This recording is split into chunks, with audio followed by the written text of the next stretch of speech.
Hi, everyone. Welcome back to Mastering Music 101. This is the series I'm doing for homeschooling parents who want to help their students understand music history, but maybe you don't know much about music history yourself. Last week, we talked about music note reading, just the very basics of music note reading, because music theory does get very detailed and very deep. I do have courses on music theory over at learn.musicinOurhomeschool.com. Today, I'd like to switch our focus a little bit and talk about an overview of music history. If you are a homeschooler looking for ways to easily and affordably include a quality music education in your homeschool, you've come to the right place. This is the Music in Our Homeschool podcast. I'm Gena Mayo, homeschooling mom of 8 and music teacher for over 30 years. Music history is another subject that I'm passionate about. It's very fun to study. I have 3 music history courses over at learn.musicinOurhomeschool.com that I originally wrote for my homeschool co-op. We were doing history of the 20th century that year. All the students from kindergarten through 12th grade were studying the same history. We had them divided up by classes, though, so that they were getting more appropriate level for their age.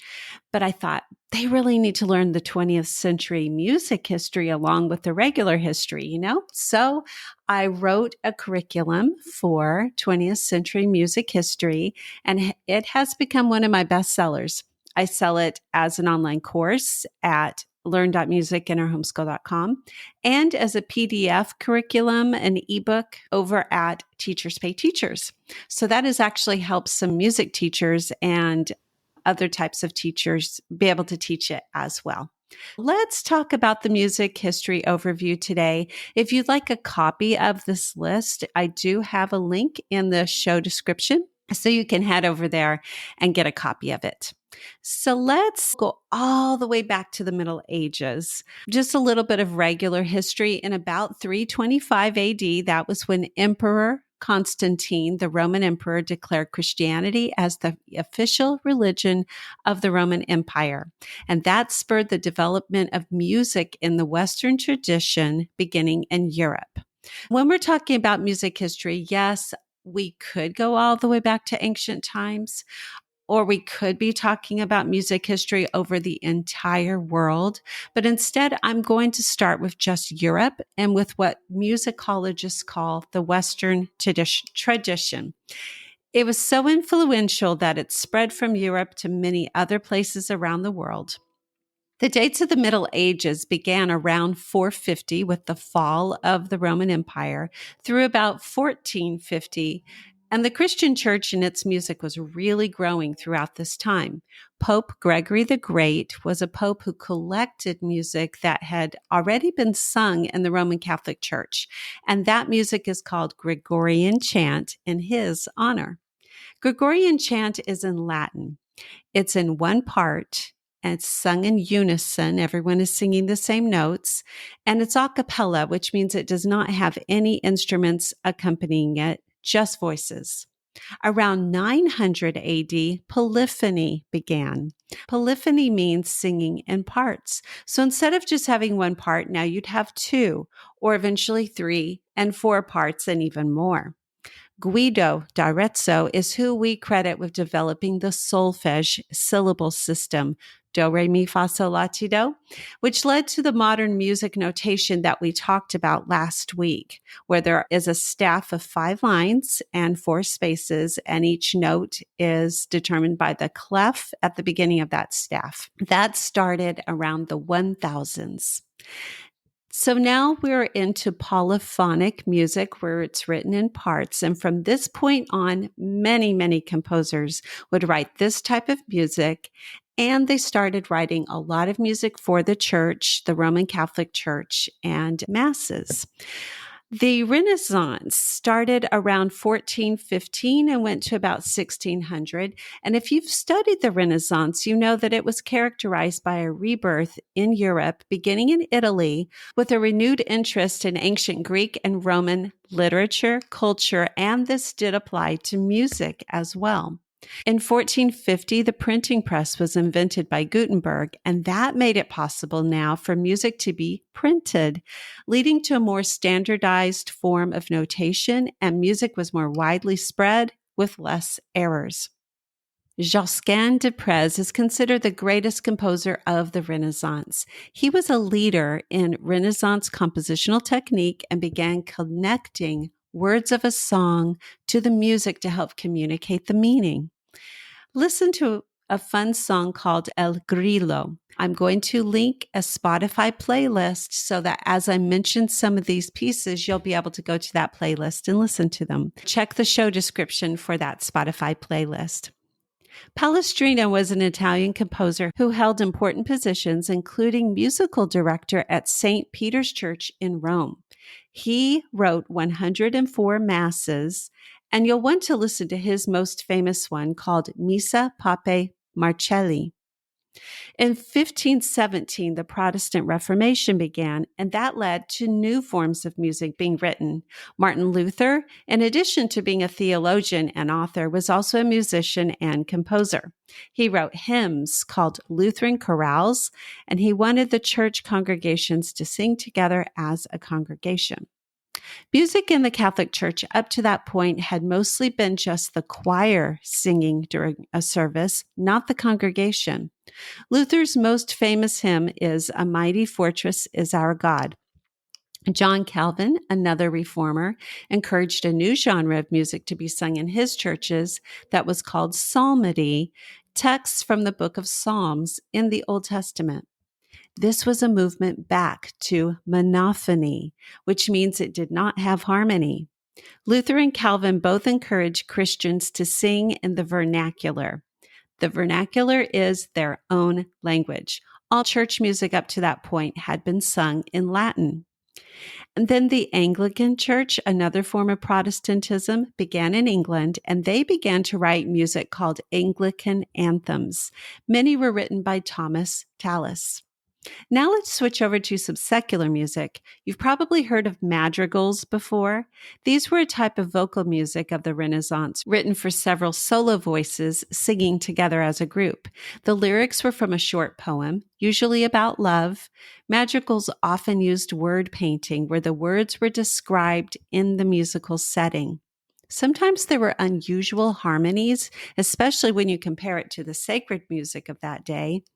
Madrigals began to be written in Italy around 1520. When the English defeated the Spanish Armada in 1588, there was a volume of madrigals translated from Italian to English published in London.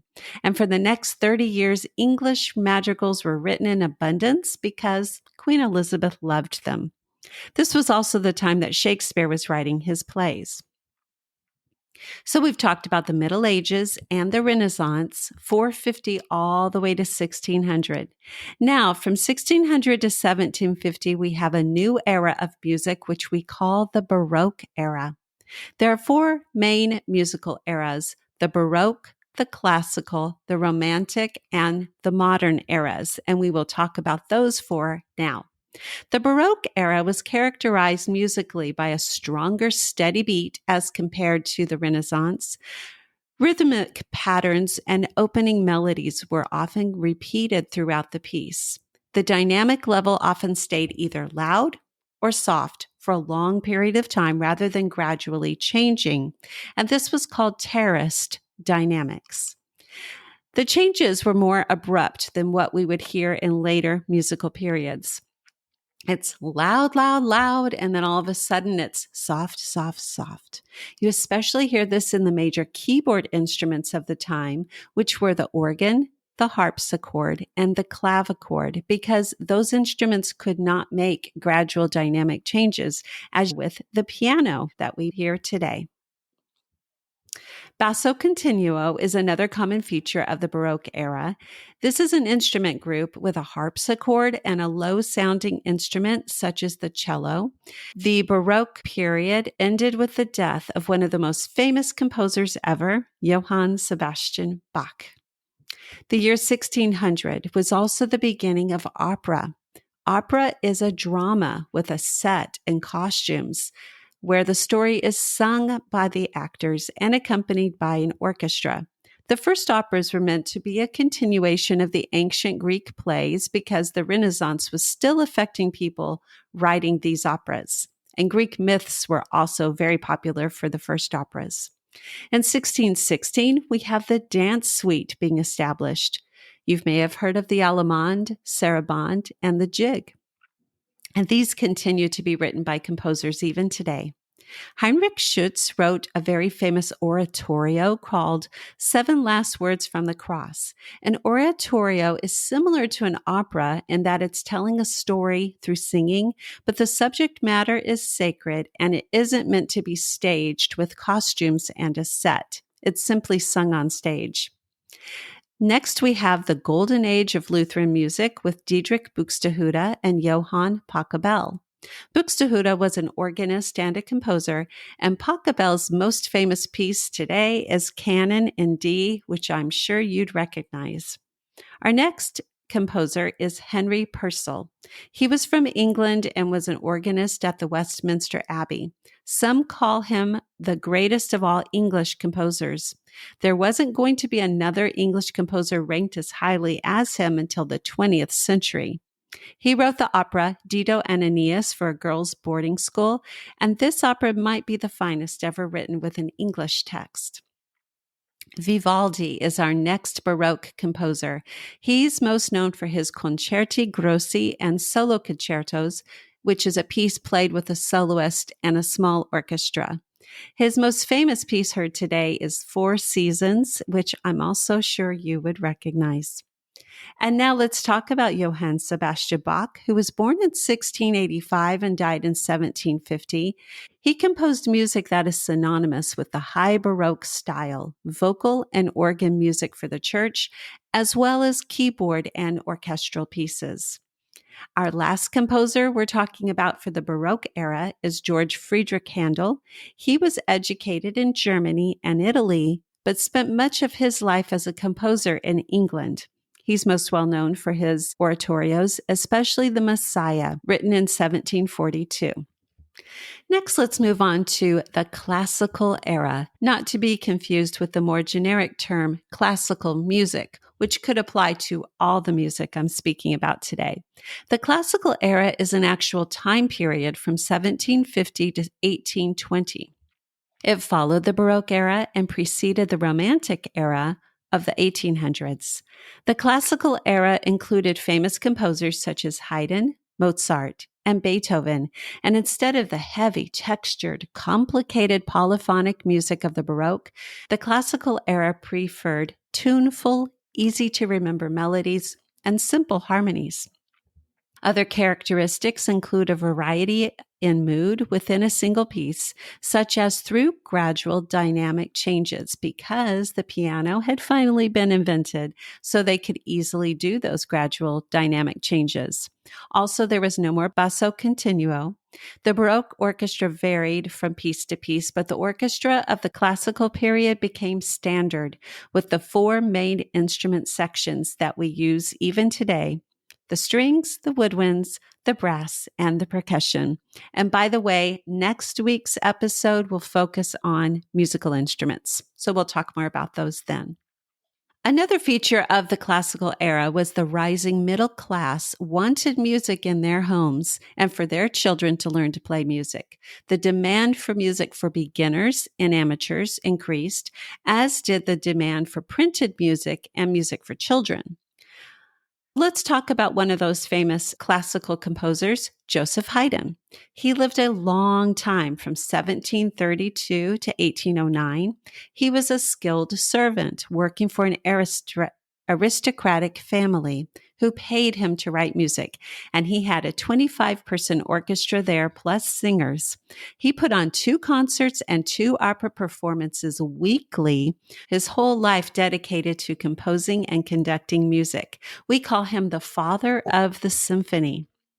The next famous classical era composer is Wolfgang Amadeus Mozart. He only lived to be 35 years old, but he is still one of the most prolific and talented composers ever, writing over 600 compositions. And part of that is because he started writing when he was very young, 5 years old. He wrote in every genre of the classical era: string quartets, symphonies, sonatas, and operas. Now we're going to skip over to the last famous composer of the classical era, Ludwig van Beethoven, who lived from 1770 to 1827. He's what we call a transitional composer. He wrote music of the classical era, and then he started transitioning to his own style, partially because he started going deaf and then became completely deaf and was still writing music. His later music defined the beginning of the Romantic era of music, which covered most of the 1800s. Composers and others in the arts during this era wanted to stretch emotion, imagination, and individualism. These new artists wanted to express themselves in freedom. The classical era was really bound by rules. The Romantic era was a time when the composers felt like they could break some of those rules and do new and exciting things. Harmonies began to be more unstable, and new musical forms developed. For example, Beethoven added a choir to his Ninth Symphony. Franz Schubert of the Romantic era wrote 144 songs in just the year 1815 alone.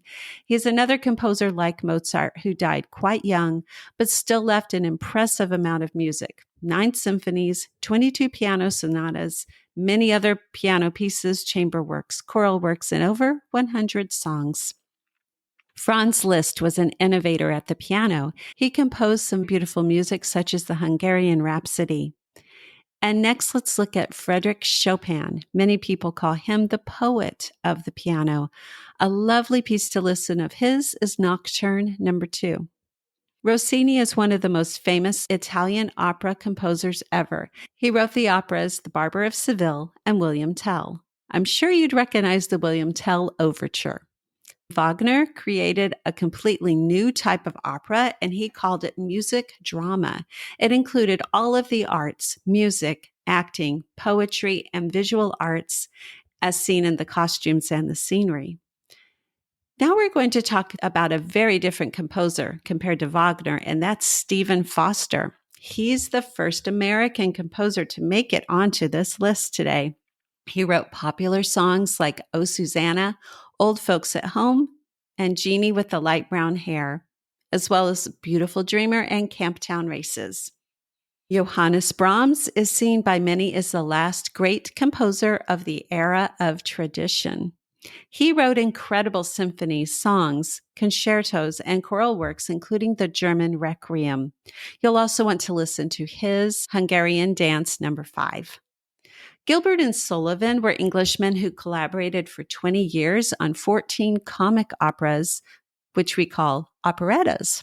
These were, in my opinion, the transition to musical theater that came in the 20th century.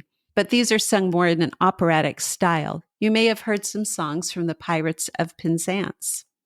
The last great composer of the Romantic era that we'll talk about is Peter Tchaikovsky. He was Russian and the epitome of the romantic artist who let his emotions guide him and his music. Many composers did that, but he did it a lot.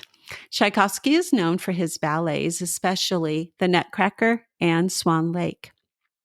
So as the 1800s are closing, here are some things that were occurring. Thomas Edison invented sound recording and patented the phonograph. The first symphony was published in America. The Metropolitan Opera House and Carnegie Hall opened in New York City. The modern era of music history contains much of my favorite music to listen to and to perform. I love the variety. I love the different types of styles. What else happened during the 1900s through today? Well, recording started with the phonograph and then cassettes, then moved on to CDs and MP3s, and now we have digital downloads and streaming services. Just think of all the change that has come from simply being able to share music that's recorded. That didn't start until the late 1800s. All the centuries before that, you could only hear music if you heard it live. This is a huge change that made such a big difference because now music was recorded and shared with other people all over the world and spread faster than it ever had before. With transportation improvements such as the car and the airplane, Musicians toured more and could take their music far and wide. The era is also a time when composers disregarded previous constraints and compositional rules. Many radically experimented and even threw off things like major and minor keys, typical and expected rhythms, and even instrumentation of the earlier centuries. They invented a great many new styles such as Impressionism, Expressionism, atonality, chants music, minimalism, folk opera, musical theater, and film scores. And that's only just a few. So let's start with our first composer of the modern era, John Philip Sousa. He was an American and is called the March King. He was in the Marines and started writing lots of band music, which we now associate with marching bands, especially marches. One of his most popular marches is Stars and Stripes Forever. Next, we have Scott Joplin. He was an African American who published 50 compositions, including the first piece of sheet music ever to sell over 1 million copies. For the piano piece, The Maple Leaf Rag. He also wrote The Entertainer. The American W.C. Handy is called Father of the Blues, and I bet you'd be surprised to learn how early blues music came about in the early 1900s. One of the very earliest pieces was called St. Louis Blues. And associated with blues is jazz. The first jazz recording ever released was in 1917. Some of the most famous American composers and performers of jazz include Louis Armstrong, Duke Ellington, Jelly Roll Morton, and Ella Fitzgerald. A great piece of Duke Ellington's is It Don't Mean a Thing If It Ain't Got That Swing. So far, all of the composers I've talked about for the modern era have been Americans, unlike the other centuries from the Middle Ages all the way through the Romantic era, which were dominated by European composers. Many of the leaders of 20th century music were Americans, and many others from Europe moved to America, but not all of them. The last great composer of the Italian opera tradition that had begun way back in 1600 was Giacomo Puccini. He wrote some of the best-loved operas in the world like La Bohème and Madame Butterfly. One particular style of music that began in the late 1800s in France was called Impressionism.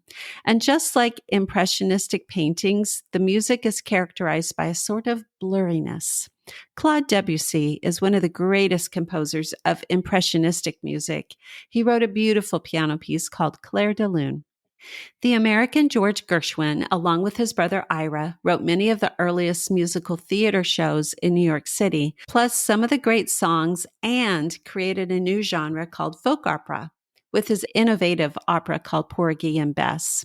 He wrote some orchestral pieces that had jazz influences in them, such as Rhapsody in Blue and An American in Paris. The next musical style of the modern era was called big band music. Fletcher Henderson created a standard for big band orchestration. He had a reed section with saxophones and clarinets, a brass section with trumpets and trombones, and a rhythm section which included piano, bass, and drums. Some of the most popular band leaders were Count Basie, Paul Whiteman, Glenn Miller, Artie Shaw, Benny Goodman, and Tommy Dorsey. The composer Aaron Copland is credited with creating what we now look back on as true American music. He wrote for ballets and films. Aaron Copland lived from the year 1900 to 1990, and one of his most famous pieces is called Hoedown. Ralph Vaughan Williams founded the English nationalist movement and spent a lot of time researching English folk melody. He traveled around England collecting over 800 folk songs. What is a folk song? Well, a folk song is a song written by just everyday, regular people, not professional musicians, not people who went to a music school or conservatory or academy or learned how to compose. These are just people like a mom who made up a lullaby for her baby as she was trying to sing her child to sleep, or a man who made up a love song to woo his sweetheart, or men who were working on ships or on the railroad and used music and songs to help with their work. So these are folk songs, and there are lots of composers in many different countries centuries of the 20th century who went out into the countryside to collect folk songs for their own countries. It was a really neat thing that happened because they would take these and sometimes incorporate them into their own compositions. This style was called nationalism, and the music we hear would sound either English or Irish or Russian or Hungarian or German. The next composer is Russian, Rachmaninoff. He's only one of two Russian composers who were well known internationally during the early part of the 20th century. The other was Igor Stravinsky, and we'll speak about him in a moment. Both men left Russia after the Russian Revolution of 1917. Rachmaninoff came to America, but most of his major works were written while he was still living in Russia. You'll want to listen to his Piano Concerto No. 2.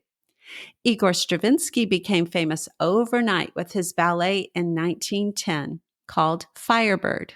The Rite of Spring, another ballet, premiered in Paris in 1913, and it's one of the most famous classical compositions of the 20th century. It contains extreme dissonance and no sense of traditional tonality. People actually rioted at the first performance because many people hated it, and many others were enthralled by it and wanted to be listening. Some who loved this innovation and new types of music composition were the Austrians Arnold Schoenberg and his students Alban Berg and Anton Webern, who wrote atonal music with no tonal center at all. It was certainly fun for them to be experimental, but this type of music didn't last. People simply don't like to listen to atonal music. It doesn't feel good to us. Now let's move back over to America. The Ziegfeld Follies were a musical revue show in New York City. Their performances included a variety of songs and sketches without a single storyline, and they were a big hit on what we now call Broadway from 1907 to 1931. In 1943, the musical Oklahoma, written by a team of American composers, Rodgers and Hammerstein, became the first musical where every song and dance was integral to the plot, the story of the show. Musical theater was never the same after that, and thus ushered in the golden age of musical theater. Rodgers and Hammerstein wrote many musicals, such as The Sound of Music. American Leonard Bernstein is known for three important roles in music. He was the first permanent conductor of a major American orchestra. He was eventually able to conduct all the major orchestras of the world. He was a composer, writing musical theater, including Candide and West Side Story and other works, and he was a music educator.